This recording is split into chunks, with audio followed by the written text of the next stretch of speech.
Financial management final suggestion 2024 BBA fourth year management department.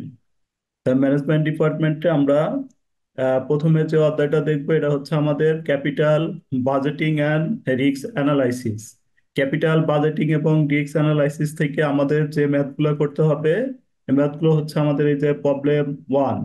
এই problem ওয়ানটা আমাদের খুবই ইম্পর্টেন্ট একটা ম্যাথ। এই ম্যাথটা আমরা অবশ্যই ভালোভাবে দেখবো। এই ম্যাথটা এবার পরীক্ষার জন্য আমাদের কপি পেস্ট করতে পারে। তাহলে প্রবলেম ওয়ানটা আমাদের অবশ্যই একটা গুরুত্বপূর্ণ math, capital budgeting and risk অ্যানালাইসিসের। এই ম্যাথটা একদমই সহজ ম্যাথ, মানে একদমই ইজি ম্যাথ। এখানে এই ম্যাথটা আজকে ক্লাসে আমি সলভ করে দিব। দেখবেন ক্লাসে সলভ করে দিব। এটা যে ম্যাথটা দাগান শেষে এই ম্যাথটা আমরা সলভ করবো। এই ম্যাথটা করতে পারলে আমরা ভোটের 4-5টা ম্যাথ করতে পারবো। এই নিয়মের অঙ্ক এবার আসতে পারে। তারপরে আমাদের প্রত্যেকটা ম্যাথের প্র্যাকটিস করার জন্য জাস্ট আর একটা করে এই নিয়মের অঙ্কগুলো আবার এর সাথে একটা করে ব্যাকআপ আছে। এই যে হোমওয়ার্ক হিসাবে আরেকটা ম্যাথ আমি সেম ওই নিয়মেই দিয়ে দিছি।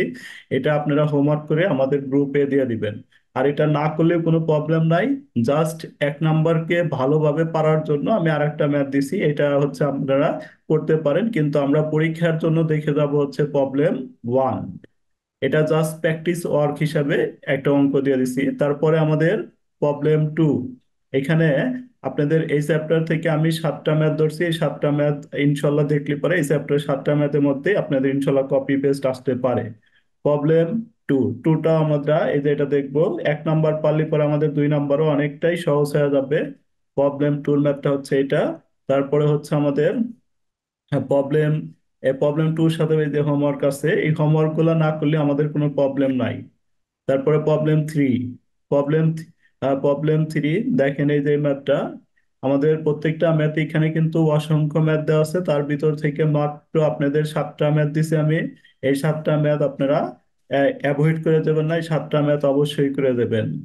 প্রবলেম থ্রি থ্রি আর প্রবলেম ফোর কিন্তু এটা আপনি প্রবলেম ফোর না ধরে প্রবলেম থ্রিরই হোমওয়ার্ক হিসাবে এটা আমরা নিয়ে নিই। এই প্রবলেম ফোর না নিয়ে হোমওয়ার্ক হিসাবে নিয়ে নিই।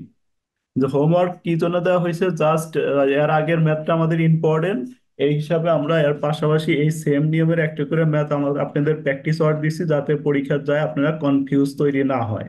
তারপরে হচ্ছে প্রবলেম ফোর। প্রত্যেকটা ম্যাথই এখানে সমাধান করা দেওয়া আছে। তারপরেও আপনাদের প্রাইভেট গ্রুপে সব ম্যাথেরই ভিডিও দেওয়া হবে ইনশাল্লাহ। আপনারা এটা করবেন। প্রবলেম ফোর, প্রবলেম ফাইভ, এই যে ফাইভের এই ম্যাথটা, তারপরে প্রবলেম সিক্স, তারপরে সেভেন। এই 7টা ম্যাথ এই চ্যাপ্টার থেকে আমি ধরছি। এই 7টা ম্যাথ করলে ইনশাল্লাহ এই চ্যাপ্টার থেকে আমাদের কমপ্লিট হয়ে যাবে 7টা ম্যাথ।